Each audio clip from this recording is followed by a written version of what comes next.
اللہ الرحمن الرحیم۔ مومنین کرام، اس دور کے فتنہ عظما، اس دور کے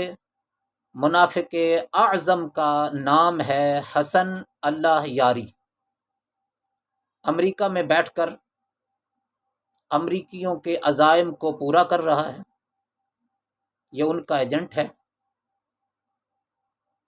دو ذمہ داریاں ہیں اس کے جو ذمہ لگائی گئی ہیں، ان کو پورا کرنے کی یہ کوشش کرتا ہے۔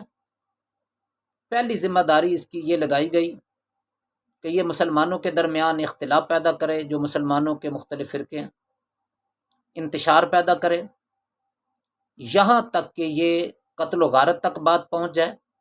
ایک دوسرے کے خون کے پیاسے بن جائیں۔ جبکہ ہدف کیا ہے؟ ہدف اصل یہ ہے کہ جب مسلمان آپس میں متحد نہیں ہوں گے، متفق نہیں ہوں گے، ان کی ایک آواز نہیں ہوگی، ایک دوسرے کا احساس نہیں ہوگا، تو یہ آپس میں مصروف مشغول رہیں گے، آپس میں لڑتے رہیں گے، ان کی طاقت کمزور ہو چکی ہوگی، تو امریکہ اور اسرائیل پوری دنیا پر حکمرانی کریں گے اور ان کی حکمرانی کے راستے میں کوئی رکاوٹ نہیں ہوگی۔ تو یہ اس امریکہ اور اسرائیل کے عزائم کو پورا کرنے کے لیے، مسلمانوں کو لڑانے کے لیے ان کے مقدسات کی توہین کرتا ہے، جبکہ علماء کرام یہ ارشاد فرماتے ہیں، مجتہدین اور مراجع فرماتے ہیں کہ کسی کے مقدسات کی توہین کرنا حرام ہے۔ دوسرا جو کام اس کے ذمہ لگایا گیا وہ یہ، کیونکہ حسن اللہ یاری کے اس کام کے مقابلے میں کہ جو مسلمانوں کے درمیان اختلاف پیدا کرنا ہے، اور امریکہ کے عزائم کے مقابلے میں چونکہ مراجع سینہ تان کے آ گئے، سامنے سیسا پلائی دیوار کی طرح ہو گئے، اور انہوں نے یمن سے بھی امریکہ کو شکست سے دوچار کیا، اور لبنان کی طرف سے بھی شکست ہوئی، غزہ کی طرف سے بھی شکست ہوئی، عراق میں بھی شکست ہوئی، شام میں بھی ان کو بہت زیادہ مزاحمت کا سامنا کرنا پڑا اور شکست ہوئی۔ تو اس لیے ہر طرف سے جب ان کو یہ بزرگان نے، مراجع نے پریشان کیا اور ان کو اپنے ناپاک اور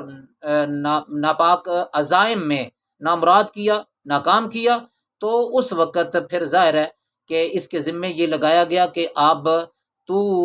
دوسرا کام کر کے مومنین کو آپس میں لڑا، مومنین کو مرکز سے دور کر، مومنین کو علماء سے دور کر، مومنین کو علم سے دور کر۔ مقصد کیا تھا اصل میں کہ یہ مراجع چونکہ امریکہ اور اسرائیل کی آنکھ میں کانٹا بن چکے تھے، ہر طرف سے ان کو ذلیل کر رہے تھے، ان کا مقابلہ کر رہے تھے، لہٰذا کہا کہ عوام کو ان سے دور کر دیا جائے، مرکز سے دور کر دیا جائے، اور ان کے درمیان وحدت نہ ہو، اتحاد نہ ہو، تاکہ یہ مقابلہ نہ کر سکیں امریکہ کا، اور امریکہ اپنی منمانیاں کرے اور جو چاہے مسلمانوں پر جس وقت چاہے اور جن پر چاہے وہ ظلم کر سکے۔ تو یہ اس طرح کام کر رہا ہے، اس پر کام ہو رہا ہے۔ عن قریب اس کی ویڈیوز کی صورت میں قسط وار اس کا جواب دیا جائے گا اور اس کو بے نقاب کیا جائے گا، اور جو یہ حقائق کو توڑ موڑ کے پیش کر رہا ہے ان کو واضح کیا جائے گا، تاکہ مومنین اس فتنہ سے بچ سکیں۔ وما علینا الا البلاغ المبین۔